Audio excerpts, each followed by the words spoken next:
Iklima VS Rasma di PN Utara, eksepsinya gimana Mas? Ya, eksepsi saya terkait dengan sidang hasil laporan Hotman Paris Hutapea itu berjalan sangat menarik kemarin. Kenapa menarik? Pertama, tim hukum saya alhamdulillah sangat bagus mengelaborasi materi dari pendapat hukum terkait dengan dakwaan yang dibacakan oleh dakwa jaksa penuntut umum beberapa waktu yang lalu. Di situ diurai bahwa saya adalah advokat yang sedang menjalankan kuasa dengan iktikat baik. Yang kedua, saya belum pernah diperiksa di Dewan Kehormatan Advokat. Yang ketiga, materi yang disajikan banyak yang kontraproduktif dengan fakta. Maka seyogianya eksepsi dimaksud, eksepsi itu artinya keberatan dimaksud, seyogianya diterima. Nah, jadi ketika pembacaan eksepsi oleh pihak kuasa hukum saya itu berjalan bagus sekali. Hakim yang ibu ketua majelis yang sangat strict ini mendengarkan dengan baik, JPU juga, tim hukum saya juga membacakan secara bergantian. Lalu sesi kedua giliran Putri Iklima Aprilia alias Iklima Kim. Dan ternyata jaksa tidak bisa menghadirkan Iklima Kim. Nah, mulai hakim nanya, kemana dia? Begitu ya. Nah, hakim tanya ke jaksa. Jaksa bilang, mereka dapat informasi Iklima Kim berangkat umroh. Hakim tanya, masa Anda jaksa tidak diberitahu? Tidak, Yang Mulia. Wah, saya senang sekali lihat jaksa begitu. Tegas dia. Tidak tahu. Dan langsung diteruskan oleh Pak Jaksa dengan teman-temannya. Sudah Yang Mulia, anggap saja bahwa Iklima Kim menghilangkan haknya untuk menyampaikan eksepsi. Ya hakim bilang, oh iya itu benar. Tetapi saya ingin tahu, kan dia itu di bawah tanggung jawab Anda. Jadi saya perintahkan, hadirkan dia untuk sidang berikutnya. Dan kalau tidak hadir, bawa paksa. Itu perintah hakim. Dan langsung ditegur itu pengacaranya. Anda ini baru berkirim surat 2 hari yang lalu ke saya. Kata Yang Mulia Majelis Hakim. Anda tahu bahwa waktu sidang kemarin saya beritahu bahwa sidang hari ini untuk eksepsi. Dan kalian mengatakan hadir. Tidak ada pemberitahuan. Dan tidak ada bantahan pada waktu itu. Kok sekarang baru tiba-tiba ada? Saya tidak mau hadirkan dia tanggal 16 Januari jam 10 pagi di Pengadilan Negeri Jakarta Utara ini. Dan hak dia untuk menyampaikan eksepsi kami anggap tidak diambil atau tidak dilaksanakan atau tidak digunakan. Itu. Nah, dari sini kelihatan bagaimana karakter seorang Iklima Kim. Kalau kita jujur, pengacaranya mesti ngomong dong bahwa ini adalah content of court. Ini penghinaan atau merendahkan peradilan. Bagaimana seorang terdakwa meskipun tidak dalam posisi tahanan kota atau tahanan luar, tapi kemanapun harusnya dia dengan tim hukumnya berkoordinasi dan memberitahu. Sama dengan saya, walaupun saya sebenarnya boleh saya menggunakan toga seperti Tony. Dia pengacara, dia merasa dia menjalankan tugas sebagai advokat, boleh memakai baju lawyer, dalam hal ini toga. Saya tidak menggunakan itu karena saya taat hukum.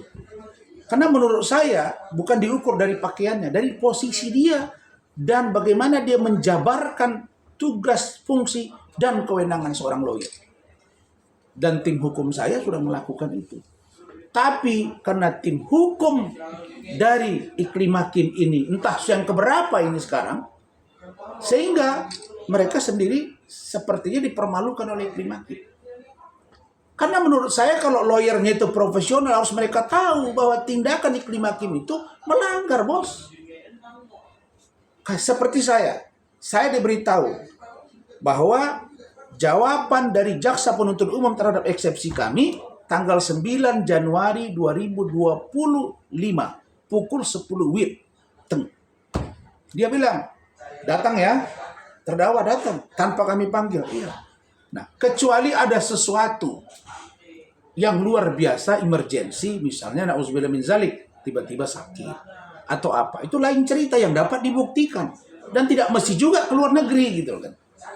Nah, tapi ini berangkat umroh gitu. Kalau dihitung secara logika, sidang kami kemarin 12 Desember 2024. Kemudian hadir lagi kemarin di persidangan diminta 24 Desember. Ada 12 hari, bro. Orang umroh itu ada 9 hari, ada 11 hari, ada 13 hari. Kalau dia pakai 11 hari pun masih bisa umrohnya. Kalau dia pergi 9 hari pun bisa juga. Nah, ini karena memang tidak ada niat atau barangkali menganggap ini sepele, enteng gitu. Padahal dia nggak tahu bahwa ini perbuatan yang sangat menghina peradilan dan bisa berimplikasi hukum bagi dia sendiri. Ya, saya melihat itu ya senyum-senyum saja dengan tim saya. Inilah karakter dia. Jangankan ke saya dia berbohong, ke pengadilan saja dia berani begitu. Ya udah, biar aja hakim yang menilai. Ya itu posisinya. Jadi tanggal 16 Januari Iklim Hakim diperintahkan untuk datang. Kenapa tidak diperintahkan di tanggal 9? Karena tanggal 9 itu jawaban jaksa penuntut umum dari eksepsi kami. Dia kalau dia disuruh datang ngapain? Karena dia tidak menyampaikan eksepsi. Dia tidak menyampaikan eksepsi, maka tidak perlu dijawab oleh JPU, jaksa. Nah, kecuali nanti misalnya ternyata dalam 1-2 hari belakangan ini tidak ada juga perkembangan tentang Iklim Hakim, keberadaannya misalnya, nah itu mungkin akan ada pertimbangan lain. Tapi apapun menurut saya perlu diketahui oleh publik dan teman-teman media semua. Kalau kami sudah menyampaikan eksepsi A, B, C, D, kita mau dengar jawaban dari jaksa. Apa data yang mereka punya sehingga ini menjadi P21 dan dibawa ke persidangan. Tentu saya terima kasih kepada jaksa yang sangat care ya. Kemudian dakwaannya singkat, padat. Nah, kami yang menilai. Apakah ini obscure libel atau tidak, kabur atau tidak, itu sudah kami sampaikan. Tapi apapun kami menghargai sikap jaksa. Nah, karena itu kami mau dengar jawaban dia dari jawaban mereka pada tanggal 9. Dari situ nanti akan kami lihat apakah kami akan menjawab lagi atau tidak. Tapi yang pasti kita terima kasih kepada majelis bahwa pertama, sidang ini terbuka untuk umum. Yang kedua, boleh live oleh media dan atau pribadi. Kecuali mengambil foto di saat sidang berlangsung, karena itu harus tertib dong. Tapi live silakan. Nah, dan ada hal-hal yang nanti mungkin tidak bisa live karena bersifat privacy. Tapi kalau saya melihat tidak ada yang seharusnya tidak boleh live. Karena sifatnya semua masih orang yang dewasa. Ini bukan anak di bawah umur. Tapi itu pun pertimbangan majelis dan kami apresiasi. Ini boleh live karena ini adalah kasus yang sudah sangat viral. Dan ini menjadi perhatian masyarakat karena itu live dan dikabulkan. Begitu. Merasa ada keistimewaan nggak sih dengan perkara maksudnya Apin Hakim? Karena di awal sidang pertama aja dia tidak. Apin atau Iklim Hakim. Awal pertama sidangnya dia tidak duduk di persidangan. Nah, kemarin pun juga Abang menceritakan bahwa dia tidak datang. Iya. Ya, di sini yang menurut saya anak ini labil. Dan orang mungkin ya tidak mampu menegur dia. Karena karakternya. Kalau kita secara jujur memang di awal aja udah kena tegur dia kan. Dia harusnya kan begini, harusnya kan pengacaranya beritahu. Kamu di sini jangan jauh-jauh, nanti selesai kita dipanggil. Lah kalau lu tidak berani ngomong, makanya saya bilang sama dengan pengacara NM. Mohon maaf ini. Kalau kita sebagai lawyer tidak punya wibawa di mata klien kita, ini dugaan saya ya, pengacara NM lah atau siapapun, mohon maaf bukan menuduh ini. Kalau kita nggak punya wibawa di depan klien, ya maka dia akan offside. Itu pertama kali sidang, dia sudah ditegur. Terlambat. Sampai bilang, cari. Satu. Yang kedua, 2 hari sebelum sidang, baru masuk surat. Pemberitahuan dia berangkat umroh. Jadi seolah-olah mereka kira, ini pemeriksaan di kantor polisi. Ada pemeriksaan di kantor polisi. Statusnya itu masih status sebagai saksi. Sehingga bisa ditunda-tunda. Mana bisa? Ini proses hukum yang harus berjalan. Norma hukum yang diatur di KUHP dan peraturan Mahkamah Agung. Jadi, kalau sudah perintah hakim, ya laksanakan. Kecuali ada hal-hal yang membolehkan untuk tidak mengikuti persidangan. Tentu ada aturan yang mengatur tentang itu. Tidak termasuk umroh di dalamnya. Anda boleh tidak datang sidang karena Anda umroh. Nggak ada. Tapi hal teknis yang begitu kita yang mensiasati. Saya juga banyak urusan di Medan, banyak urusan di Batam. Saya siasati aja.